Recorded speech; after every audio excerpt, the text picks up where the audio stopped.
Wasim has been doing an excellent job as the CEO of NYDA, and we've developed this Presidential Youth Employment Intervention, PI for short, on the backbone of what we've significantly have already developed. The president has made this his key priority for his term of office, that he wants to see he actually says to us, I don't want to hear that 8 million people are unemployed. I don't want to hear that. I want us to develop interventions at scale to be able to create the kind of jobs and opportunities. It's not only about jobs, but it's also about business opportunities. In particular, he's quite concerned about the high level of youth unemployment and the likely impact in that slide that Wasim showed earlier on what actually happens to people young people when they leave school, and how they transition into different aspects. So this intervention that we've developed in partnership with the NYDA, in partnership with a number of other NPOs, in partnership with across governments, government sector, is quite an important intervention. It's about those young people. So this is not about so it's not an all-encompassing intervention to cover every single thing about youth interventions. That's the one thing also. The second thing is also, it's that it's not about the future skills, because as it is right now, thousands, hundreds of thousands of young people exit and they don't find opportunities. For us, we want to catch that group, which Wasim refers to as the needs, as the not in employment, in education, or in training. So it's that group of young people that exit the schooling system or exit an education system or do not enter into education system that we need to think through. So that kind of cohort of young people is a very different cohort of young people. Generally, what that slide also shows early on is that if you have some level of education, you have a greater degree of finding a job. So there's a strong correlation on education and finding employment. Lower levels of education actually means that you struggle to find employment, and as you can see that. So we've developed this 5 pillars, the 5 priority interventions. And I'll take you quickly through it. And this is for the next 5 years. There's a detailed plan, an operational plan behind that. We spent a great amount of time in developing this Presidential Youth Employment Intervention. We're now at the stage of taking it to, in actual fact, it has already been announced, both in this year's SONA and in the national budget speech of the Minister of Finance. And of course, this is now quite an important, we're now in the process of implementing that. But the 5 pillars is built on, as you can see, its core is built on establishment of a national pathway management network. And the key partners in the National Pathway Management Network is Harambee, which has been very successful. It's an NPO, and many employers, even the state uses Harambee as a network for accessing young people who are looking for employment opportunities. But Harambee is not any other kind of employment services that, simply you're on a database. I mean, they offer both supply side interventions, or at least the pathway management needs to offer supply side interventions, as well as ensuring that young people are able to be placed. Because that's critical. You can be on a database.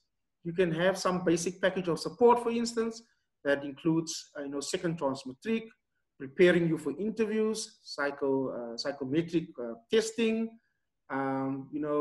driver's license, and a whole array of different services. And that's preparing you for the labor market, preparing young people for interviews, preparing young people to get into an employment situation. The critical thing is matching supply with demand. And the National Pathway Management's task is to be able to get millions of young people into its pathway management network and to find placements for them, which makes the 4 other pillars quite critical. So the backbone is the pathway management network. And the 4 pillars that we look at is pillar number 2, which is workplace solutions for growing jobs. So the pillars at the bottom there are all the demand side interventions. And that's quite critical. Workforce solutions for growing jobs. And here it's largely about the agility of us to be able to churn out the correct kind of skills for the market space, for firms. Now, of course, formal education and getting through a curricula is quite critical. But many firms, for example, let's use tourism before COVID, and let's hope we find a cure very fast so our tourism industry can flourish, but also global business services. digital and tech, installation and repair, for example. Many young people let's use global business services as an example, where it takes 12 weeks to train a young person. So this is about each agile skills development. It's not about formal education. It's about training people in real time, the kind of needs that are, the kind of demands that are needed in the market space. If skills is important, we think that if, it will take quite a bit of time to train those hundreds of thousands of young people if one, talks about it. How do we place young people with the least amount of skills, with the least amount of education into opportunities that they can be trained in? So agile skills development, is quite important, and this is what we're looking at. We're looking at specific, sectors like, early childhood development, for example, as I mentioned, tourism, global business services, digital and tech skills. These are not necessarily skills that are required and education levels, skills that require education levels, for instance, of a full degree or full diploma, and that's quite critical. So getting people trained, getting people ready for work, on-the-job training is going to be quite critical. And so the non-accredited, in a sense, it's referred to as non-accredited training, and that's quite critical. The third pillar is inclusive markets for self-employment. And this is not creating jobs. This is about creating opportunities for young people, both in the township and the rural economy, to be able to thrive as entrepreneurs. And this is why our partnership with NYDA, our partnership with the small business department, the partnership with yourselves and others are quite critical. There are many young people, for example, it's not the same as many of us. I'm no longer as young, I'm still very young at heart, I always tell Wasim. But unlike my generation of young people who always looked for formal employment, partly because, apartheid didn't allow us to set up our own businesses. Apartheid didn't allow us to set up even informalization, and laws were restrictive on us. We have to change that culture and that traditions where employment and where self-employment is an option, that young people are able to start their businesses, they're able to succeed, fail, succeed again, fail. And this is the kind of opportunities that we need to look at, particularly in township and rural economies. And there are specific areas that we look at. We talk about enablers and we create zones of opportunity, and that's important. So enablers, for example, around digital and tech and accessing broadband are quite important. Utilization of public spaces, lots of public spaces. And when people are looking for places to rent, they have to pay exorbitant prices where there are public spaces that are not effectively utilized, for example. Onerous regulations around where you can stand in a township, for example, or what you can sell, or some of the areas. So we're looking at zones of opportunity, and this is not the space.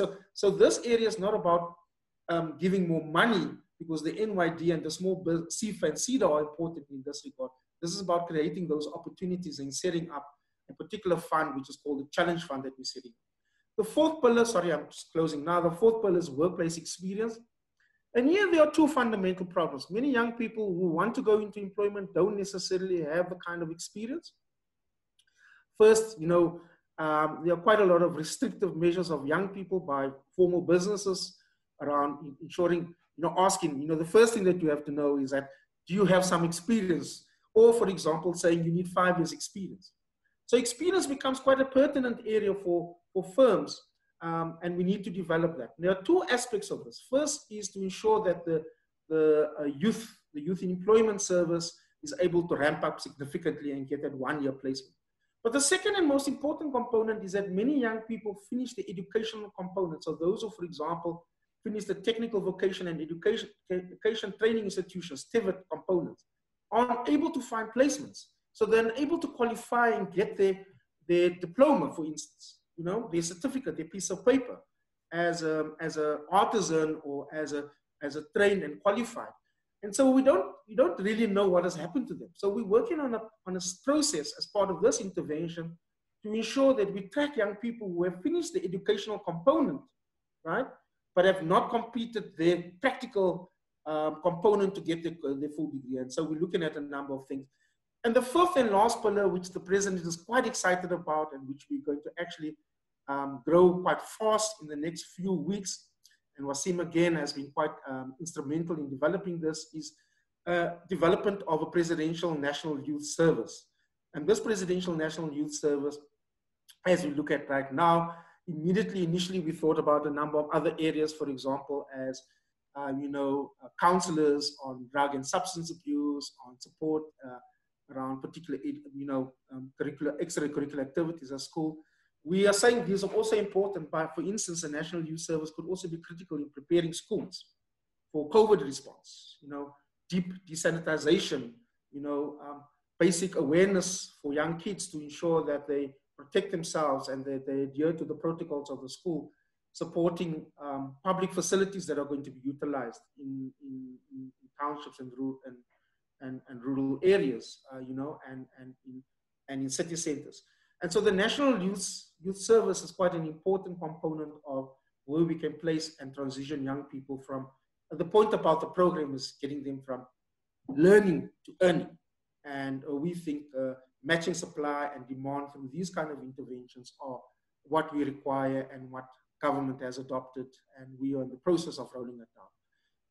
Thanks, Wasim.